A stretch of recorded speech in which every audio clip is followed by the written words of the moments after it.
Dapatkan welcome bonus sebanyak $170 selepas mendaftar di Huobi dan anda boleh mula membeli kripto kegemaran anda. Cubalah sekarang di Huobi Global. Dan Assalamualaikum, salam kripto dan juga selamat menyambut Hari Kemerdekaan. Okey, jadi untuk video kali ini saya nak cerita tentang NFT. Okey, so lama saya tak buat video sebab saya duk main game play to earn. Lepas tu discover about NFT dan sebagainya sebab kadang-kadang kajian ni memerlukan masa. So saya ambil my own sweet time lah. So belilah Axie Infinity lah, apa-apa just nak eksperimen semua tu kan. Okay, so hari ni memang saya akan ceritakan tentang NFT dan juga apa potensi-potensi apa yang ada dalam NFT lah. Sebab saya faham ramai yang sekarang tiba-tiba terperanjat NFT kan. Sebab market kripto pun macam sunyi je, tiba-tiba berita NFT keluar, Visa beli CryptoPunk kan. Lepas tu ada batu Ethereum dalam bentuk NFT dijual dengan harga yang sangat-sangat mahal. So of course dia akan create hype. Itu adalah fakta. Okay, so sekarang ni the hype is on NFT. Cumanya kita perlu fahamkan apa itu NFT, apa potensi dia untuk kita ride on the hype ni. Hype ni dia macam ombak, kita kena jadi surfer. Okay, jangan kita tenggelam dalam hype ni. Okay, so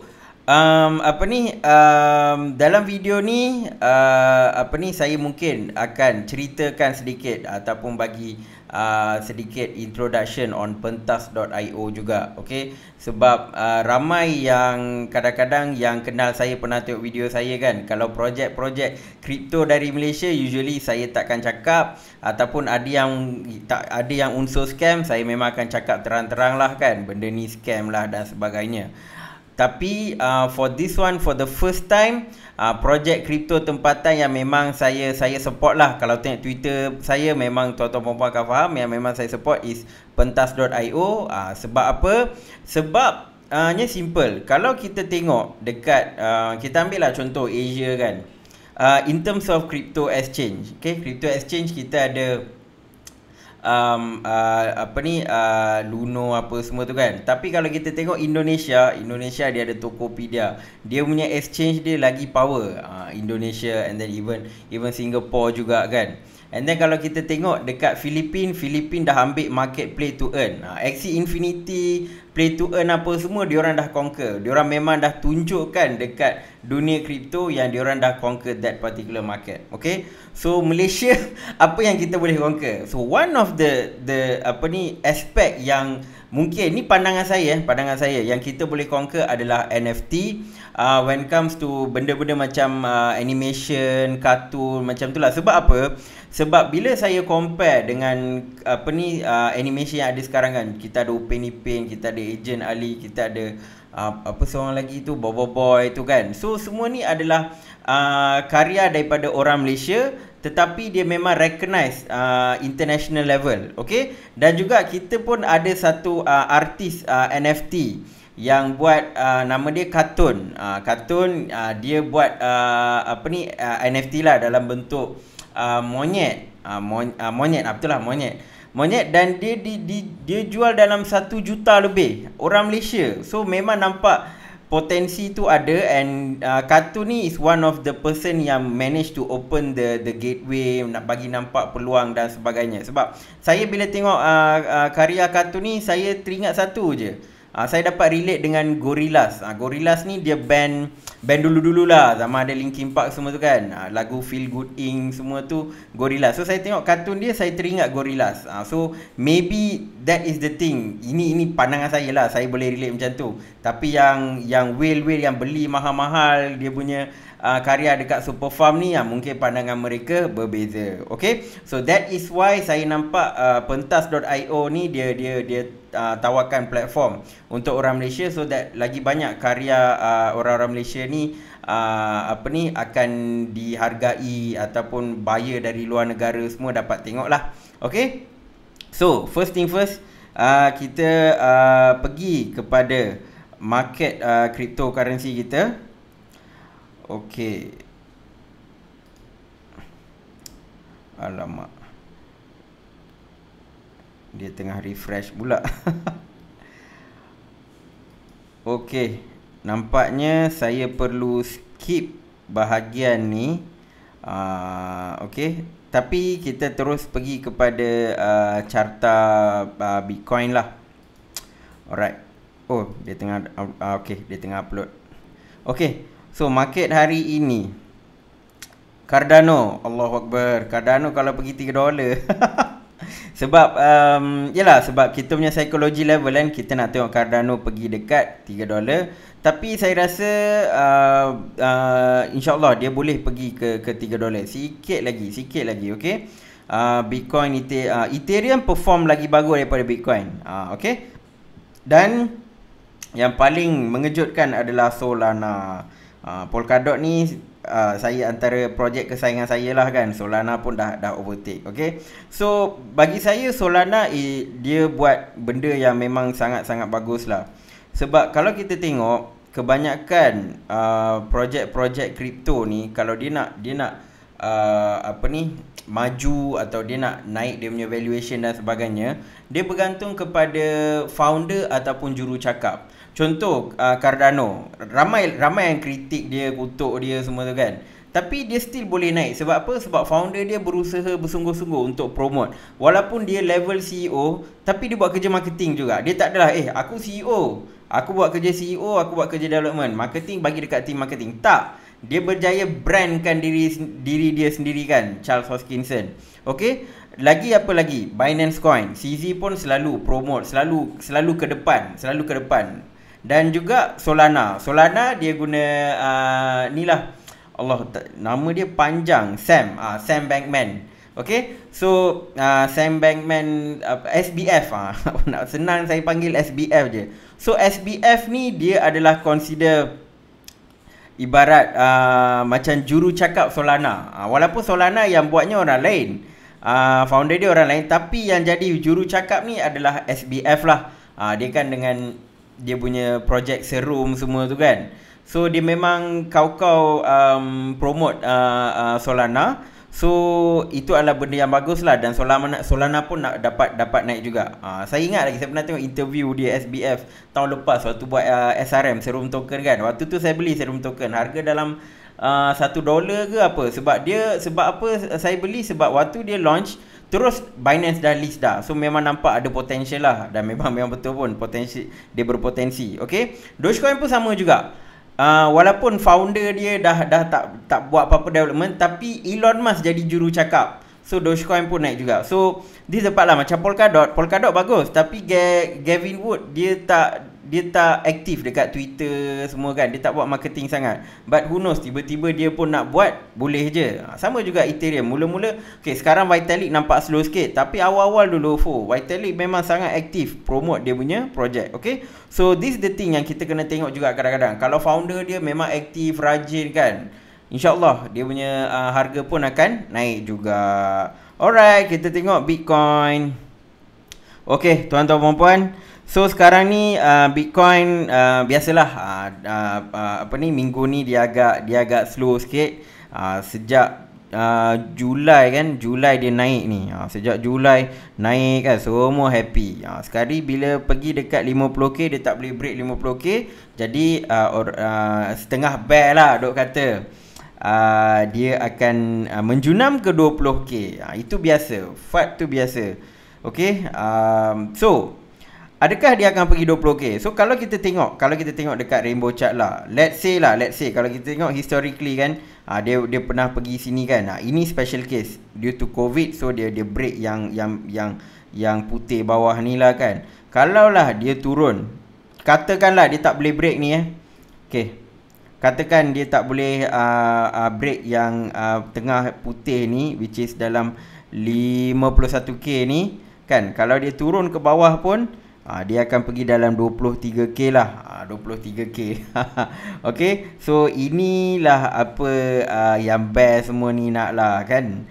So actually kalau tengok dari sudut adakah Bitcoin akan turun kan, in a way diorang ada point juga. sebab kalau kita tengok volume ni tuan-tuan puan, volume sekarang ni rendah.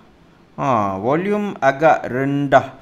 Sebab kalau kita tengok macam Disember semua volume tinggi, tapi then waktu 17 Mei tu volume tinggi juga. Sebab tu dia berjaya turunkan harga dengan mendadak. Tapi sejak tu volume dia tak naik banyak. So memang volume tak backing lah dia punya pergerakan harga, tapi mungkin boleh berubah. Mungkin volume dia akan pick up balik. Kita tak tahu, kita kena tunggu. So confirmation sekarang ni adalah, antara yang saya tengok adalah volume. So volume makin lama makin menurun. So ini antara benda yang kita kena berhati-hatilah. So maksudnya kita sedang trade dalam keadaan volume yang rendah. Jadi kalau Bitcoin nak break 50k, volume kena tinggi, tuan-tuan dan puan. Volume ni dia kena up balik. Kena up balik macam bulan lepas macam tu kan. Then dia boleh break lah. Sebab kita kena ingat pada 19 Mei dia jatuh ni, nampak tak volume dia sangat tinggi. Kita kena break volume yang merah ni lah, then kita boleh naik balik ke atas. Okay, so macam biasa saya selalu kata, berhati-hatilah bila buat trading. Selalu amalkan stop loss.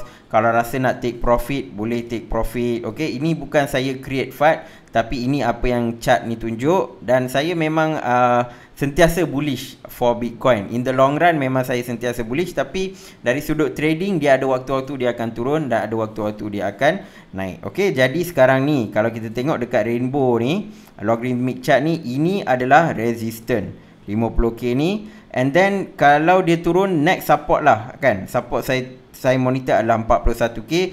Kalau dia break 41k, then dia boleh pergi ke 32k.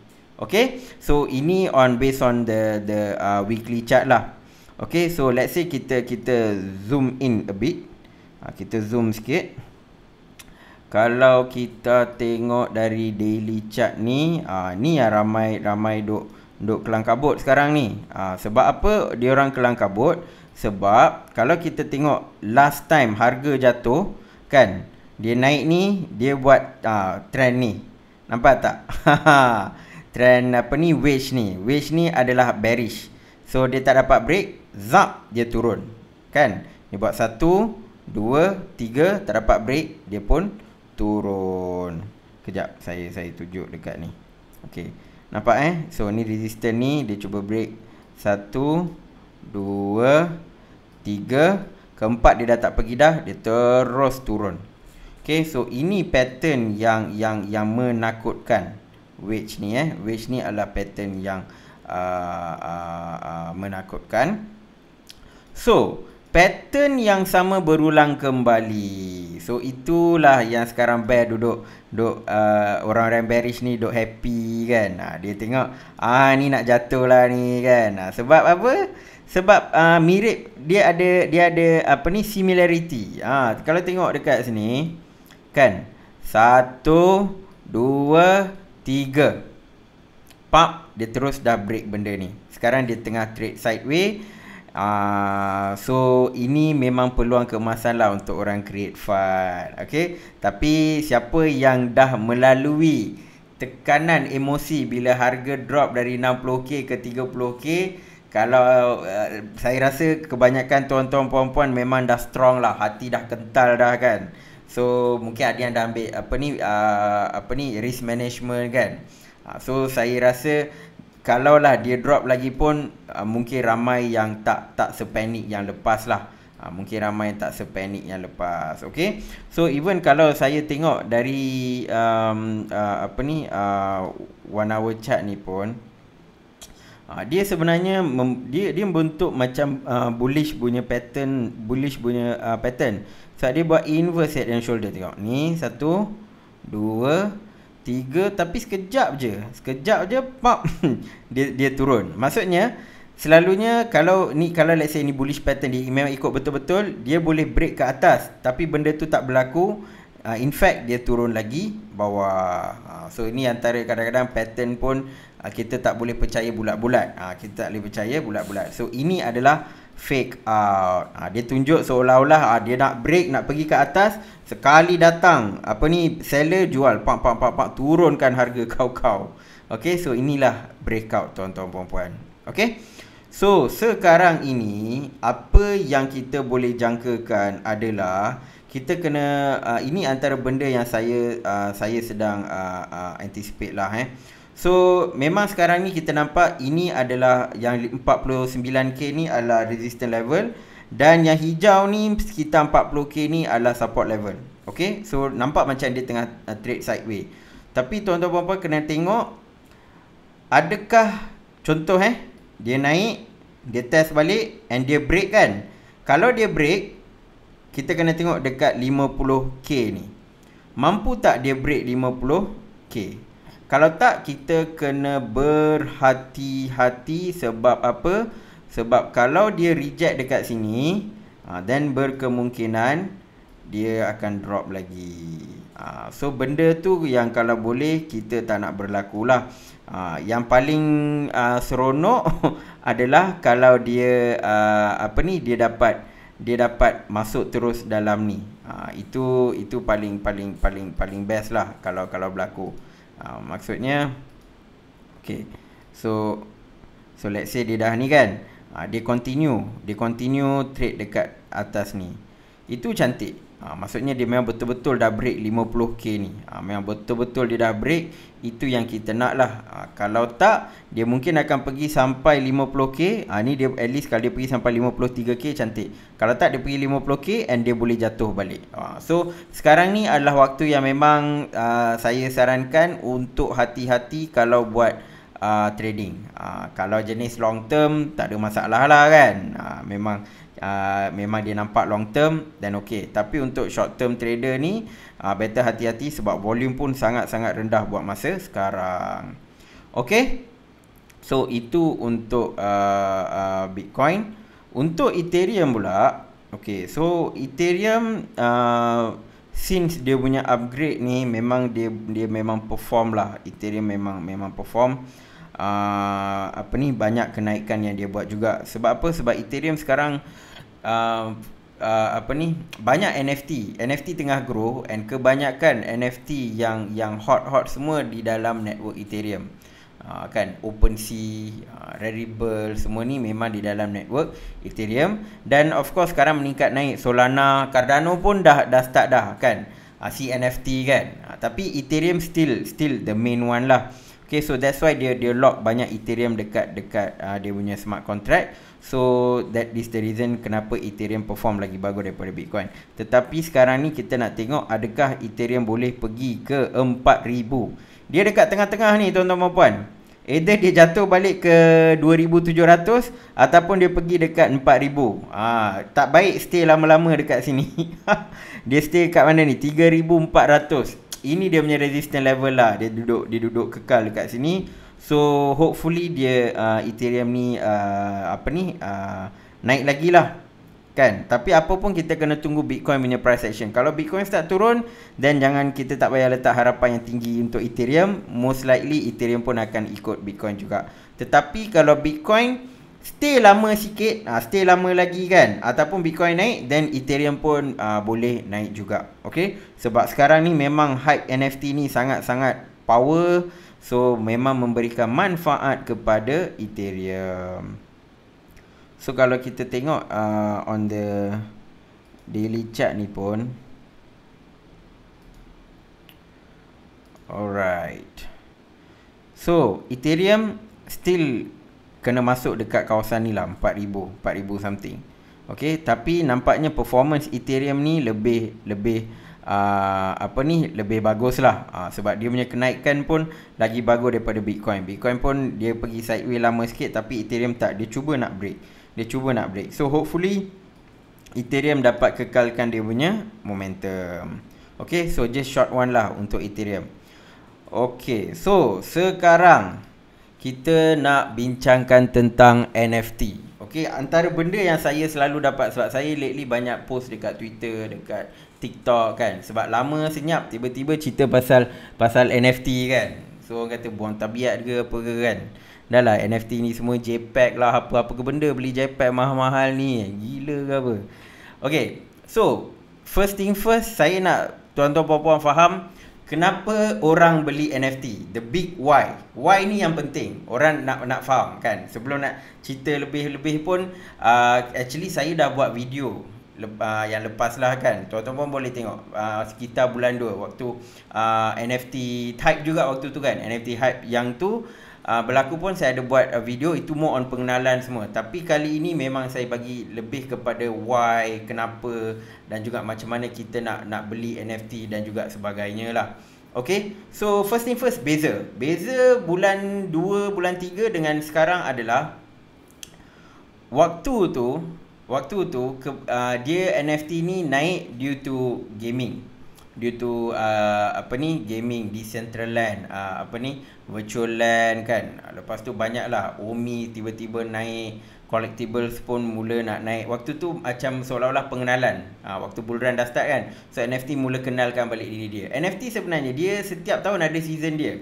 Waktu bearish pun sebenarnya dia ada season dia, tapi ramai tak nampak because the whole market waktu tu bearish kan.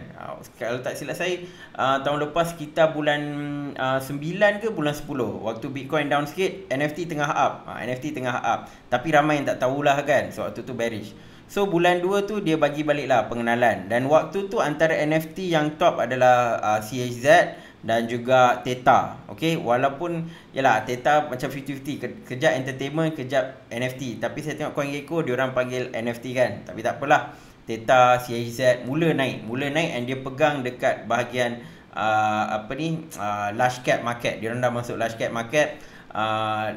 Dan lagi satu Decentraland pun dah masuk large cap. Okay, then sekarang punya NFT season lebih kepada gaming which is play to earn. Itu yang pertama lah, play to earn tiba-tiba memang naik sebab Axie Infinity dia bagi reward dekat player semua tu kan. Token tu kita boleh jual. Lepas tu dengan Binance pun banyak game-game yang keluar. Saya pun try lah main macam-macam game dekat Binance ni, tapi lalas saya jual semua sebab dia memang hype. Maksudnya main waktu mula keluar, tapi dalam 2-3 hari macam tu jual. Sebab kalau stay lama-lama, harga coin tu akan jatuh.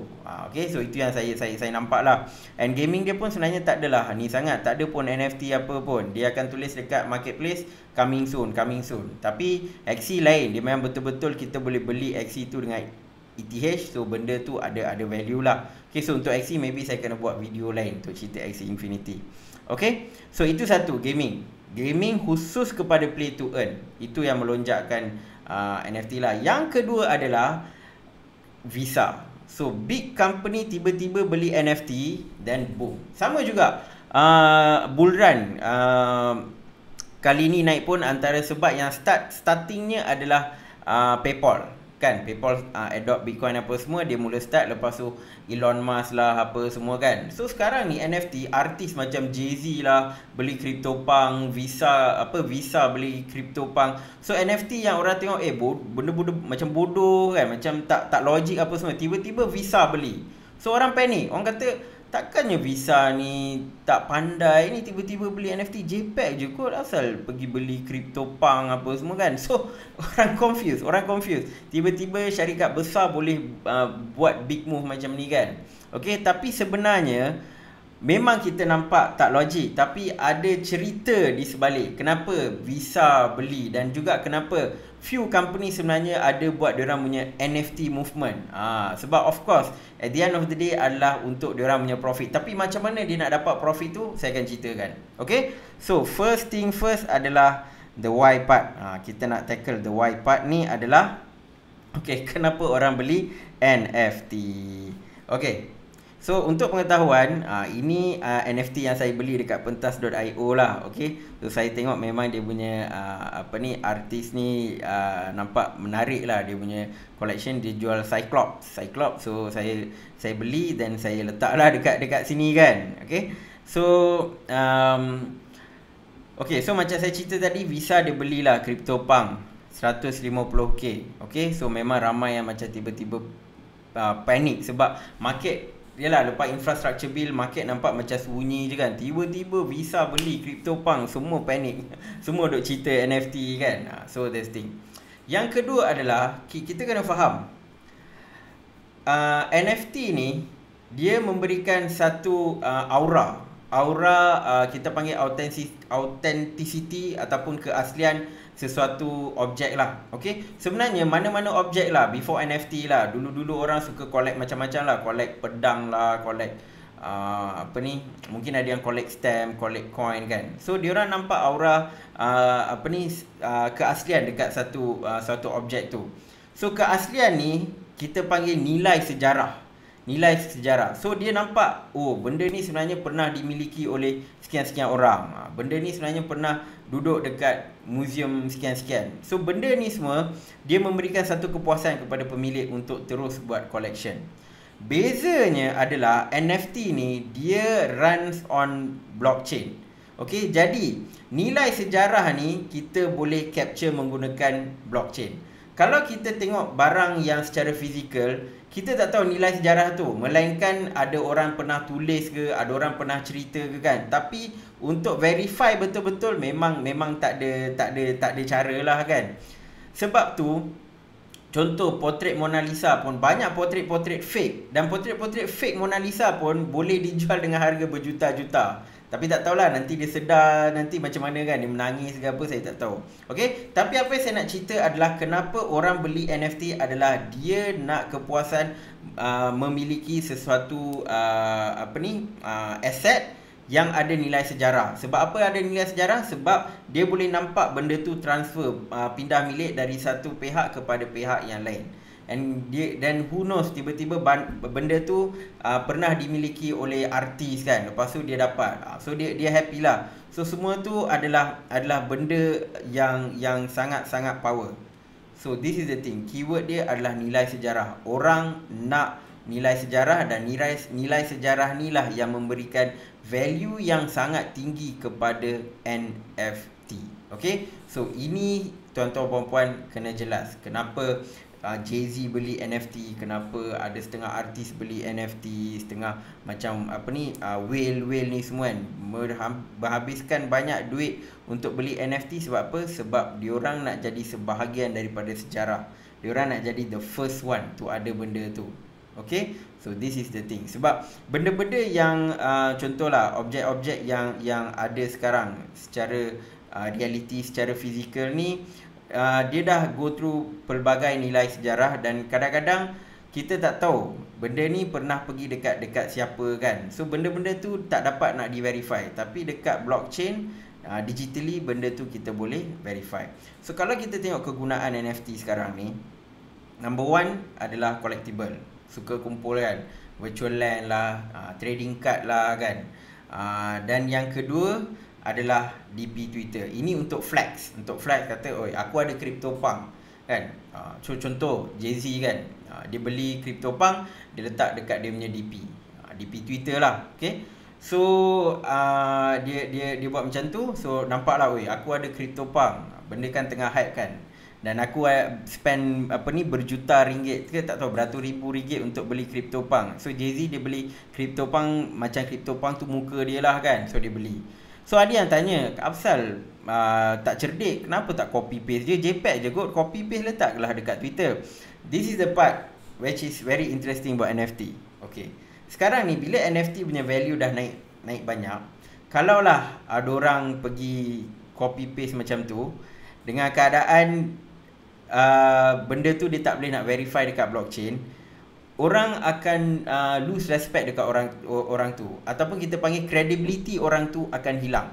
Dia macam isu fake PhD ke, ataupun fake apa-apalah qualification kan. So bila orang tahu lah ini fake PhD, nama je doktor tapi rupanya PhD dia fake, orang akan lose respect. Sama konteks dengan NFT. Kalau Jay-Z dia pergi copy and dia pergi paste, lepas tu kalau orang tengok benda ni sebenarnya dimiliki oleh orang lain kan, kenapa Jay-Z pergi copy paste, dia akan hilang dia punya credibility, ataupun credibility dia akan jatuh. So this is the reason, this is the part where NFT comes in place. Sebab apa? So orang boleh tengok, oh benda ni sebenarnya memang Jay-Z punya, memang asli. Sebab apa? Sebab dia pegang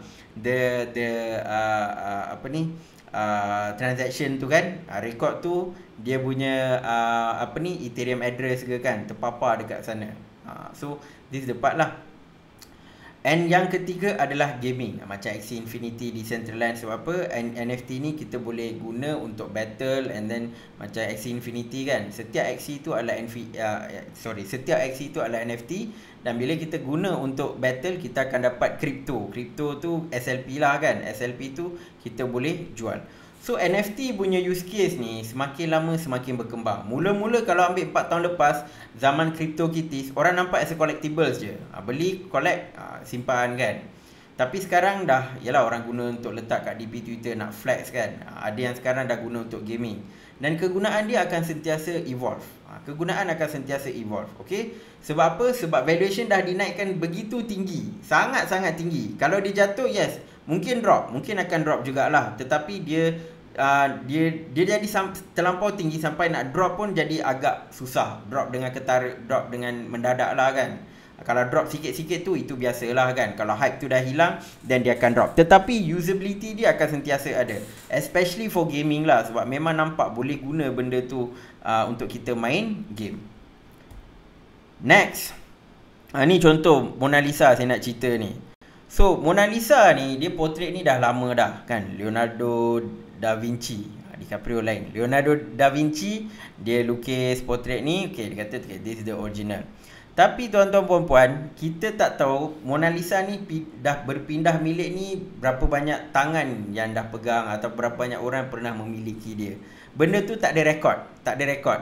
Okay, so that's why macam bila Mona Lisa, the real Mona Lisa punya portrait turun, 10 juta orang seratus dunia datang tengok dekat museum ni kan. So dia ambil gambar apa semua.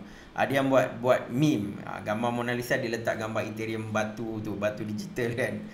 Okay, so lagi satu, karya-karya terhebat, dia memang tak ada rekod perubahan fizikal dan rekod pertukaran milik. Inilah masalah yang diselesaikan oleh NFT. Simple. Sebab sebelum ni memang tak ada rekod. Kadang-kadang tiba-tiba banjir ke, perang ke, habis, hilang. Tapi when it's in the blockchain, benda tu adalah forever. So itulah kenapa NFT dia bagi satu value yang sangat-sangat tinggi.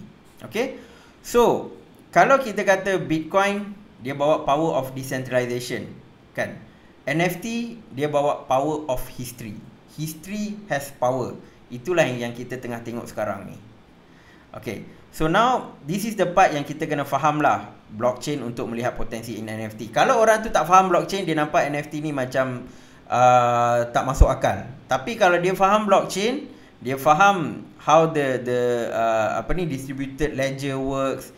Dan dia faham macam mana NFT ni dia ada rekod yang memang akan disimpan dalam blockchain. Tak ada orang boleh ubah, tak ada orang boleh hack. Dan kita boleh tengok berapa banyak perpindahan yang berlaku. Dan dia faham kenapa NFT ni sangat-sangat penting. Tapi in terms of valuation, kita tak tahu. Mungkin sekarang ni overvalued. Mungkin dia akan ada satu part, kita akan tahu okay, inilah dia punya standard valuation dan sebagainya. Tetapi kepentingan NFT tu tidak dapat disangkal.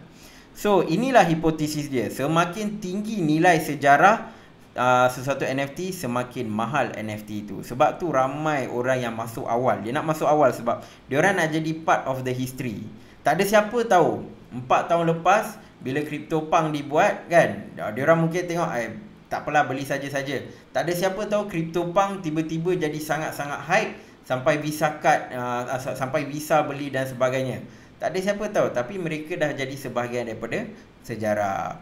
Contoh kalau Jay-Z dia nak jual balik NFT dia, sudah tentu orang akan beli dengan harga yang lebih tinggi. Dia takkan beli dengan harga yang lebih rendah. So this is where NFT comes in place lah. So sekarang ni memang dah dilambung-lambungkan kan. So kalau lagi banyak orang famous, orang orang penting beli kan. So bila dia jual balik, dia akan jual dengan harga yang lebih tinggi. So inilah dia the big why. So hopefully tuan-tuan puan-puan faham kenapa NFT ni melonjak naik secara tiba-tiba. Memang betul, kita tak boleh pegang, tak boleh rasa, tak boleh makan dan sebagainya. Tetapi nilai sejarah dia sangat-sangat powerful. Sampaikan benda digital pun boleh naik. Okay, so ramai yang tanya juga macam mana nak beli NFT, macam mana nak start kan. Sebab bagi saya kalau nak belajar then kena beli NFT lah kan. Okay, So, ini saya tulis ni based on dekat Ethereum lah. Based on dekat Ethereum, dekat OpenSea.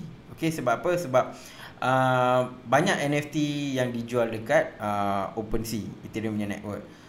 Always, yang pertama, gunakan lebihan duit. NFT ni anggaplah sebagai entertainment fund, duit hiburan kan. Mungkin tuan-tuan perempuan tak tahulah guna duit hiburan macam mana kan. Tapi mungkin bolehlah try for NFT ke bulan ni kan. Contoh, okay. Sebab NFT ni, dia yang menariknya beza dengan trading crypto. Okay, NFT ni potensi untung dia lebih tinggi daripada potensi rugi. Contoh, tuan-tuan gunakan dalam RM100 lah contoh RM100 adalah bajet untuk beli NFT. Contoh bajet dia. So tuan-tuan puan belilah satu NFT. So dia akan ada dua kemungkinan. Satu, harga dia melonjak naik. Satu, harga dia tak naik langsung, tak naik ataupun drop. So kalau rugi, tuan-tuan puan rugi 100.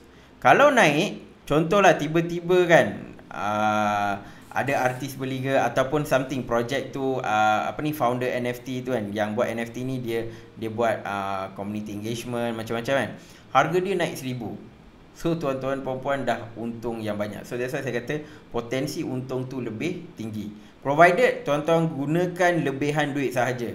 Kalau all in then susah lah. Kalau rugi memang akan memang tuan-tuan puan-puan akan rasa sakit lah. Okay, so this is the first step. Gunakan lebihan duit. Kalau tak ada lebihan duit, better tuan-tuan puan-puan sabar dulu sampai ada duit lebih. Okay. Dan yang kedua adalah belajar dan rasa. Rasa macam mana memiliki NFT kan. Kadang-kadang cerita dengan buat betul-betul dia lain. Kadang-kadang tengok dengan memiliki itu lain. So tuan-tuan puan-puan try miliki NFT, try gunakan MetaMask kan, semua ni cuba. And try involve dalam community NFT, tengok macam mana kan. Dan juga fahamkan teknologi blockchain lah. Okay, so ini adalah proses pembelajaran. Tuan-tuan puan-puan kena start dengan niat saya nak belajar. Kalau masuk niat nak buat untung, kalau dapat untung, Alhamdulillah. Tapi kalau rugi, mungkin tuan-tuan puan-puan akan rasa down. Tapi kalau masuk dengan niat nak belajar, kalau rugi pun tuan-tuan puan-puan faham, okay, ini lepas ni aku tak boleh buat benda ni, aku kena cuba cara lain. Okay, so itu step kedua. Step ketiga adalah lihat analitik NFT. Setakat ni saya tengok platform yang ada analitik adalah OpenSea. Okay, sebab saya pun ada buat NFT trading dekat OpenSea sebab dia ada analitik. Sebab kalau tak ada analitik, orang macam saya tak boleh buat trading. Saya perlukan analitik sebab kalau just tengok gambar tu dan kalau suruh saya nilai kan, saya fail. So saya perlu ada analitik untuk buat trading lah. Okay, so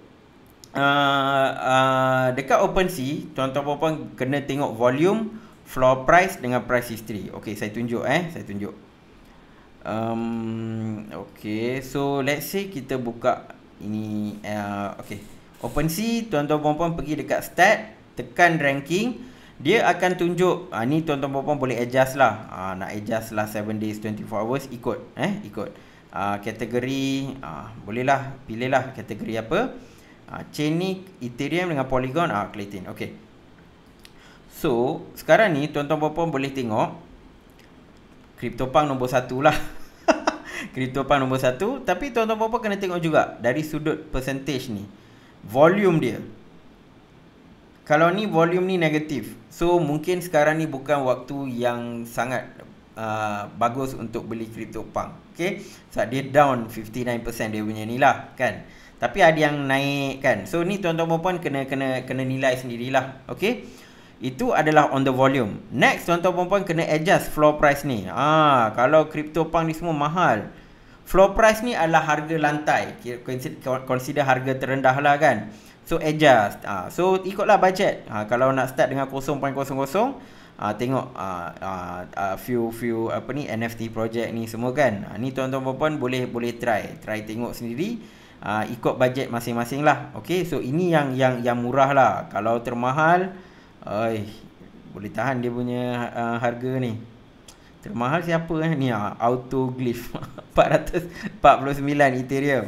Tu dia 449 Ethereum. So ini adalah benda-benda yang yang tuan-tuan puan-puan kena consider. Sebab so kalau ada bajet 0.04 ni boleh try lah. Tapi kadang-kadang kalau terlalu murah pun mungkin projek tu tidak begitu menarik. So itu pun ada risiko dia lah. So let's say kita ambil apa ni, siapa contohlah ni The Lost Glitches kan. Next, tuan-tuan puan-puan kena tengok dia punya apa ni, price history dia. Kita nak tengok pergerakan harga dia. Dekat situ ada chart dia. Okey, so macam mana nak tengok? Okey, pergi dekat ni sini tuan-tuan puan-puan boleh tengok Discord dia, grup Telegram, Twitter. Okey, tapi sekarang ni kita nak tengok dia punya price action. Ni dia tulis lah trading history. 5 minit ago ada orang beli, 13 minit ago ada orang beli. So memang ada lah orang selalu beli Okay, so ni dia price history dia. Okay, so kalau kita tengok, last 90 days. Okay, sorry. So dia start 20 hari bulan 20 hari bulan baru. So dia trade average price dalam 0.06 lah kan. Dia naik paling tinggi pun 0.3. Lepas tu dia turun balik. Volume dia pun makin lama makin rendah. So chart ni antara yang tuan-tuan puan-puan boleh consider lah. Sebab macam biasa kita tak nak beli dekat top. Dia lebih kurang sama juga kita buat trading. Kita tak nak beli dekat top. Tapi taktik yang saya gunakan adalah ini trading history dah ni. So kita sambung. Next adalah kita kena tengok Twitter dan Discord projek NFT ni. So ni antara taktik yang saya guna lah. Saya tengok Twitter dia banyak follower tak, Discord dia happening tak, macam mana dia punya crowd dalam Discord dia, negatif ke positif ke kan. So sebab apa, NFT ni dia lain sikit. Kejayaan dia bergantung kepada komuniti dia. Kalau komuniti dia pandai hype kan, memang supportive kan, then dia punya kejayaan rate untuk dia dapat kejayaan tu agak tinggi lah. Dan kenapa komuniti perlu excitement dan sebagainya? Sebab all this artwork creator ataupun pemilik projek NFT ni, mereka perlu berikan benefit dekat komuniti. Sebab yang komuniti NFT ni dia bukan komuniti biasa. Komuniti ni adalah whales, orang-orang yang ada banyak duit. Dan diorang memang nak support artis-artis NFT. Dia memang nak support. Dia bukan macam yalah, kita pernah dengar cerita kan, cerita ni lah. Saya tunjuk cerita ni. Tengok, sedih, lukisan dah dilelong tapi bayaran masih belum diterima. Tengok abang ni dia buat portrait Mahathir. Katanya ada datuk nak beli dan sebagainya, tapi datuk tu tak bayar duit dekat dia. Lukisan pun dia dah lelong apa semua, lalas dia tak dapat apa-apa. Padahal dia creator artwork ni. Tapi kalau dekat NFT, benda ni takkan berlaku tuan-tuan puan-puan. Dia punya lukisan once dah dilelong, automatik dia akan dapat bayaran yang memang dia dah letak kan. Ni dekat Malaysia ni. Ni dekat Malaysia. Inilah the real world problem yang NFT boleh selesaikan. Ini adalah bukti. Tak payah pergi jauh lah. Tak payah pergi jauh. Okay, so sambung dekat sini. So as a artwork creator, kita kena pastikan yang projek NFT ni dia sentiasa berjalan. Kalau setakat buat all the artwork, letak lepas tu diam, dia takkan jalan. So kenapa community ni dia akan support? Sebab mungkin ada benefit, ada event ke, dapat merchandise ke, special access ke, collaboration ke. Adalah macam-macam benda. Dekat Discord tu macam-macam benda boleh buat sebenarnya. Okay, sebab kalau kita tengok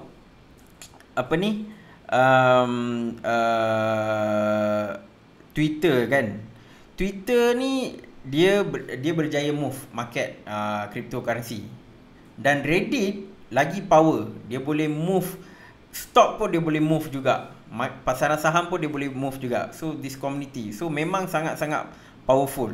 Okay, so kalau dia jaga community dia kan, semua yang buat artwork semua ni dia jaga community, then projek NFT dia boleh berjaya. Okay, so inilah dia punya step. So tuan-tuan puan bila masuk dekat Discord apa semua, tengok okay, apa benefit dia nak bagi. Kadang-kadang dia buat game. So benda-benda ni adalah yang tuan-tuan puan boleh gunakan sebagai kayu ukur.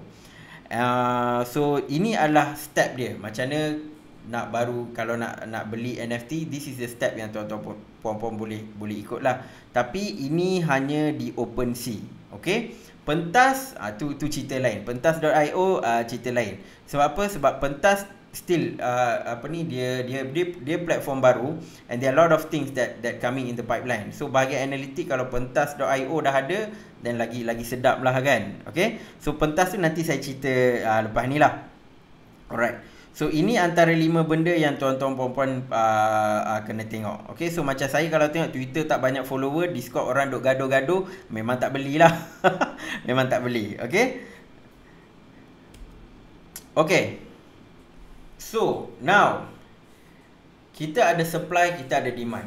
Okay, NFT pun sama juga, dia perlu ada supply, dia perlu ada demand. Kalau semua duk publish artwork, duk letak artwork tapi buyer tak ada, then susah.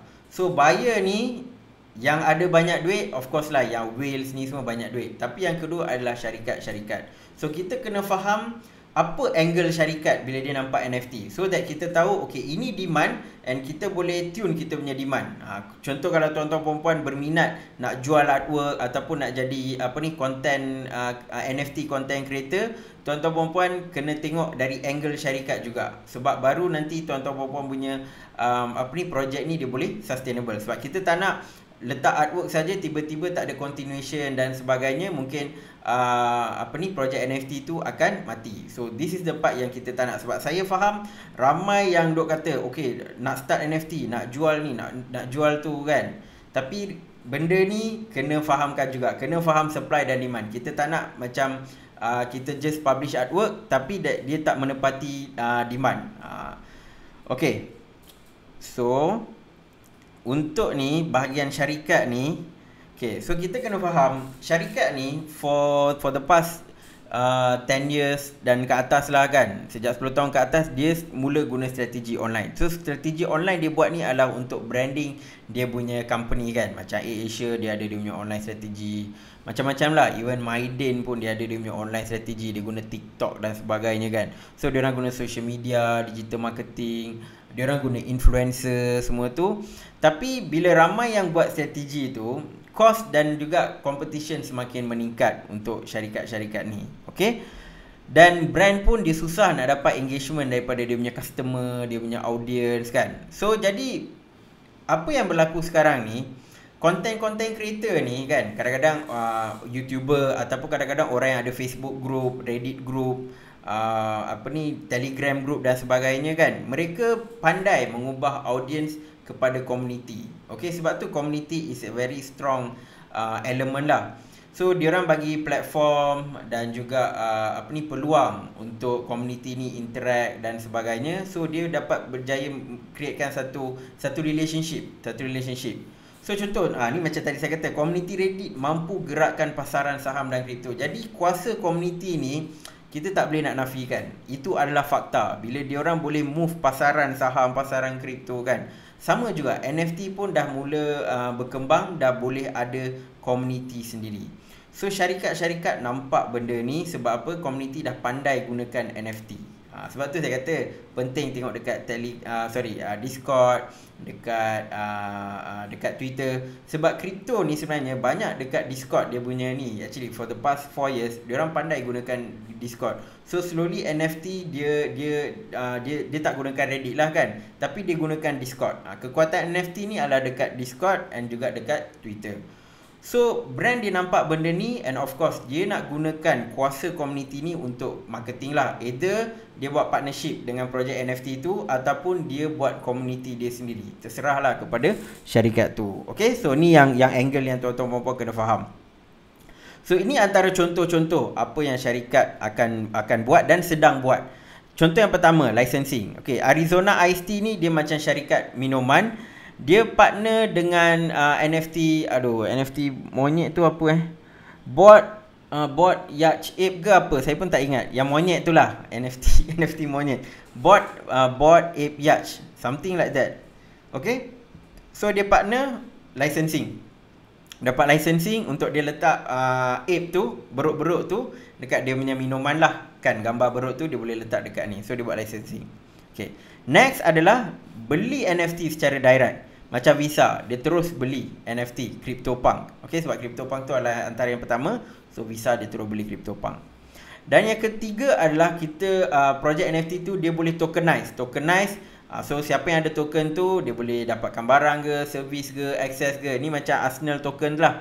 Ni yang Chiliz buat kan, dia keluarkan PSG token, Arsenal token, Barca token, semua ni. So itu pun adalah satu strategi NFT juga untuk klub-klub bola sepak ni engage dengan komuniti dia, engage dengan fan dia. Walaupun saya sedih dengan Arsenal sekarang ni kan, tapi itulah, kita tetap setia. Okay, so yang keempat adalah brand-brand ni dia boleh lancarkan NFT sendiri. Contoh macam Ecomi kan, Marvel, lagi apa lagi, Ghostbuster, Powerpuff Girl, semua keluarkan dia orang punya own collectible. Tapi dia partner dengan platform Ecomi, Omi lah, Ecomi, betul lah, Omi. Dan Omi pun dia ada token dia kan. So that's why token Omi pun naik secara mendadak pada bulan 2 ke bulan 3 masa tu. Okay, so brand ataupun syarikat dia boleh lancarkan NFT sendiri. So ini perlukan platform lah. Okay, dan yang kelima adalah gamification. Sekarang ni gamification ni antara benda yang company suka buat. So kalau NFT pun memang dia digunakan untuk game. So kalau company dia pandai gunakan gamification, dia boleh gunakan NFT sebagai dia punya gamification punya tool untuk marketing dia, dan memang power lah. Okay, dan juga dia boleh gunakan NFT sebagai voucher ataupun reward kepada pelanggan. Jadi NFT ni sudah ada kegunaan untuk syarikat-syarikat besar. So kita sebagai, kalau tuan-tuan perempuan lah pandai artwork dan sebagainya, yes, pandai artwork tu bagus. Maksudnya tuan-tuan perempuan boleh jual karya tuan-tuan perempuan, tetapi dia punya potensi tu sangat-sangat jauh. Tuan-tuan perempuan mungkin boleh pergi sangat-sangat jauh. Dah lah, karya pun dah bagus dah kan.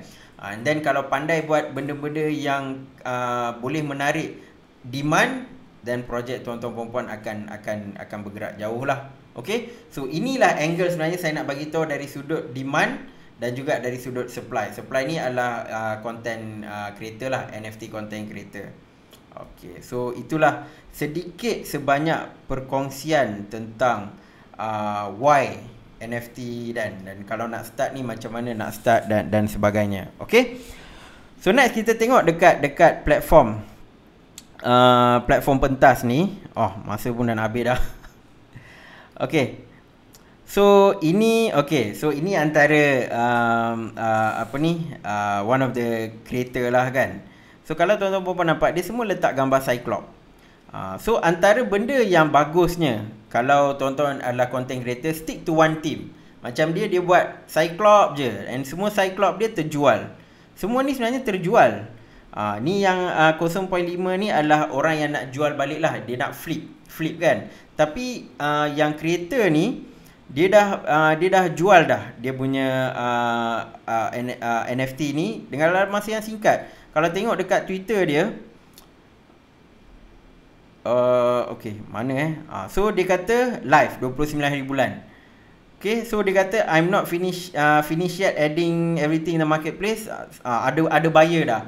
So saya nampak ini antara contoh memang ada demand. That means ada buyer sedang menunggu. So this is the thing yang kita pun boleh beli. So saya pun belilah dia punya Cyclops, contoh. So ini antara benda-benda yang kita boleh tengok dekat Twitter. Kalau nampak orang tengah hype, dan kita kalau dapat dia punya NFT, dan baguslah, nanti kita boleh flip the market. Dan dia memang dapat jual dalam masa yang singkat, 29 bulan, and by hari ni kot sold out.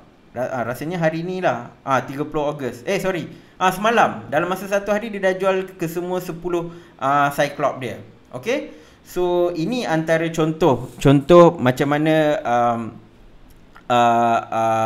content creator, NFT content creator boleh pasarkan diri mereka lah. So memang dia ada banyak lah. Kalau tengok macam kalau compare dengan content creator atau NFT project owner dekat Amerika kan, ataupun tak pastilah negara mana, yang dekat OpenSea ni memang diorang ada diorang punya roadmap dan sebagainya. Tapi for Malaysia, for start, this is dah bagus dah. And then soon dia akan grow. Okay. So ini antara yang potential yang saya nampak lah. Okay. Tapi yang paling hot adalah Malaysia Punk. Kenapa dia hot? Simple. Kadang-kadang kita just have to copy, edit and paste. Okay, sebab apa? CryptoPunk is number one. So just buat konsep yang sama macam CryptoPunk kan. So dia memang very very sellable. Dalam masa setengah jam dia boleh jual. Sebab apa? Dia buat dalam bentuk Rosmah Rosmah, and then dia buat dalam bentuk Rani Kulub. Ni tak tahu siapa. Tapi dia buatlah few orang-orang yang famous kan. So dia memang dapat relatekan dia punya CryptoPunk ni dengan orang-orang famous dekat Malaysia. So memang dapat dijual lah. Sebab macam saya kata tadi, Jay-Z dia gunakan artwork dia dekat DP Twitter. Sama juga. Nampak tak buyer ni? Diorang beli, diorang guna dekat DP Twitter mereka. Okay. So sama juga yang Rani Kulub semua ni lah kan. So ini antara kegunaan lah. Kita sendiri boleh tengok dekat Malaysia Punk punya part. Okay. So ini antara contoh lah yang kita tengok dekat pentas.io punya community. Sebab saya nampak community dia sangat bagus. Boleh create hashtag Malaysia NFT. Malaysia NFT. Sebab platform pentas baru launch. If I'm not mistaken dah 2 minggu kot. 2 minggu ke seminggu, saya tak ingat. Tapi dia berjaya grow. Dia boleh create dia punya own hashtag, and dia pun support all these creator. So dia support, dia retweet dekat dia punya Twitter dan sebagainya kan. So inilah benda-benda yang bagi saya sangat-sangat membantu untuk growkan NFT dekat Malaysia. Sebab actually saya memang nampak potensi NFT dah lama dah, tapi tengok, yalah, kalau nak mint token dekat Ethereum sangat-sangat mahal. Most likely orang tak nak buat sebab entry cost dia sangat tinggi. Tapi yang bagusnya, pentas ni dia leverage on Binance Smart Chain. Dia gunakan Binance Smart Chain, dia buat dia punya platform. So bila nak mint satu NFT ni, minting dia dalam anggaran RM1 macam tu kot. Lepas tu nak letak dekat marketplace dalam RM1 lebih macam tu. So anggaran RM2.50 ke RM3 untuk satu karya. So contoh kalau nak masukkan 10 karya, 3 darab 10, RM30.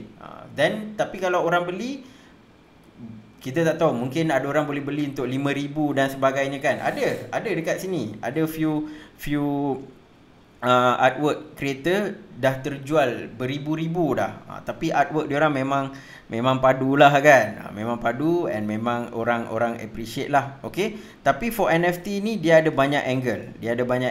Kalau yang pandai buat karya semua memang boleh jual. Yang tak pandai buat karya, tapi kalau buat macam something yang sangat relatable, macam Malaysian Punk dan sebagainya, orang akan suka. Okay. So saya ada satu projek, personally saya memang suka dan saya memang banyak promote dekat saya punya Twitter, adalah Tiger Punk. Kenapa saya suka Tiger Punk? Dia simple. Saya suka benda yang saya boleh relate, kan. So Tiger Punk ni saya tengok save Malayan Tiger. Save Malayan Tiger. So nampak dia punya NFT ada purpose, which is for environmental and also social. Sebab memang isu kepupusan harimau ni sebenarnya isu yang agak berat. Sebab tu Leonardo DiCaprio pun dia jadi duta untuk selamatkan tiger kan. So bila dia buat Tiger Punk, saya automatically dapat relate, and benda ni boleh pergi very long term. Sebab kalaulah contoh WWF recognize Tiger Punk, PETA recognize Tiger Punk, contoh valuation Tiger Punk tu akan naik sangat mendadak. Sebab setakat saya search NFT, tak ada NFT yang tackle isu environment ataupun isu animal right. Kalau woman right ada dekat Ethereum. Saya tak ingat nama dia, tapi itu macam dia semua NFT perempuan lah. Women's right ada. Tapi animal right tak ada. Tapi khusus pada tiger lagilah tak ada. So that's why saya rasa this is very unique. Kan. So although dia tak adalah terjual sangat pantas, tapi sebenarnya pantas juga dia punya ni terjual. Tapi saya nampak dia ada satu direction. Kalau dia buat roadmap cun semua kan, kita tak tahu. Maybe dia boleh attract buyer daripada luar dan sebagainya. Siapa tahu Leonardo DiCaprio pergi beli Tiger Punk ni, then the sky is the limit lah kan. Ni contoh lah kenapa saya suka Tiger Punk. Tapi banyak karya-karya yang sangat power banyak karya-karya yang sangat power. Ini manusia ni subjektif. So that's why saya rasa Tiger Punk ni something very very saya boleh relate. Sangat simple. Save Malayan Tiger kan, on. Tapi sebenarnya ada banyak lagi karya yang menarik. So ada satu benda yang tuan-tuan puan-puan kalau boleh elakkan, jangan buat. Inilah yang apa saya buat. Jangan buat macam yang saya buat. Alamak, mana saya punya profile So for platform ni dia tak ada search ruangan search dan sebagainya, tapi saya rasa mungkin dia akan keluarkan kot. Tapi for now memang tuan-tuan puan-puan kena bersabarlah, tapi saya rasa insya-Allah dia boleh grow. Yang tuan-tuan puan-puan jangan buat adalah macam saya buat. Ni contoh kan. Contoh kalau buat macam ni memang orang takkan beli. Apa dia? Pergi letak muka sendiri. Memang tak adalah orang nak beli kan. Macam ni buat punk sendiri sebab saya just nak buat eksperimen sendiri. Sebab saya memang tak pandai nak buat artwork. Itu memang hakikat. Saya tak pandai. Apa yang saya buat, saya beli artwork orang dan saya jual. Orang kata flip. Itu pun saya buat dekat Ethereum. Sebab saya buat dekat OpenSea sebab volume dia banyak. So elakkan letak satu gambar, dua gambar, letak muka sendiri dan sebagainya. Tuan-tuan puan-puan kena buat dalam bentuk collection. Keluarkan collection. Contoh 7, 10. Letak. Biar orang ada macam feel. Dia boleh pilih.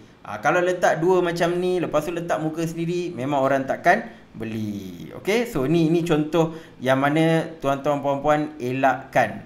Sebab kalau tuan-tuan puan-puan letak 1-2 artwork ataupun just letak muka sendiri dan sebagainya, kebarang kalian untuk terjual adalah amat rendah. So ni saya tunjukkan kesilapan saya sendiri. Sebenarnya bukan silap pun, memang saya sengaja buat macam ni. Alright. So yang tak pandai nak melukis ataupun tak pandai buat artwork dan sebagainya, still tuan-tuan puan-puan boleh buat, boleh flip lah. Boleh flip, maksudnya cari artis-artis yang berpotensi, beli artwork dia, lepas tu jual. Kalau artis tu dia buat something hype dan sebagainya, dia akan naikkan karya-karya dia yang lain juga. Dan juga untuk orang yang nak buat minting NFT ataupun jual, tuan-tuan puan-puan akan dapat royalty. Royalty boleh set lah 5 ke 10%. Maksudnya setiap kali benda tu terjual, tuan-tuan puan-puan akan dapat royalty dia. So itu saja daripada saya sebab masa pun dah banyak dah cerita kan. Yang penting hopefully kita sebagai orang Malaysia faham what is NFT and macam mana kita nak gunakan NFT untuk kita punya advantage kan. Sebab kalau kita duk condemn ataupun tak faham, kita akan rugi. Sebab di luar sana ramai orang dah buat beribu-ribu, mungkin dah buat duit berjuta-juta kan. Kita ada potensi, negara kita ada potensi in terms of NFT, tapi kalau kita lambat, kita yang rugi. So itu saja daripada saya. Yang belum subscribe, boleh subscribe. Jangan lupa untuk like, komen dan share video ni. InsyaAllah kita akan jumpa dalam video akan datang. Assalamualaikum dan salam kripto.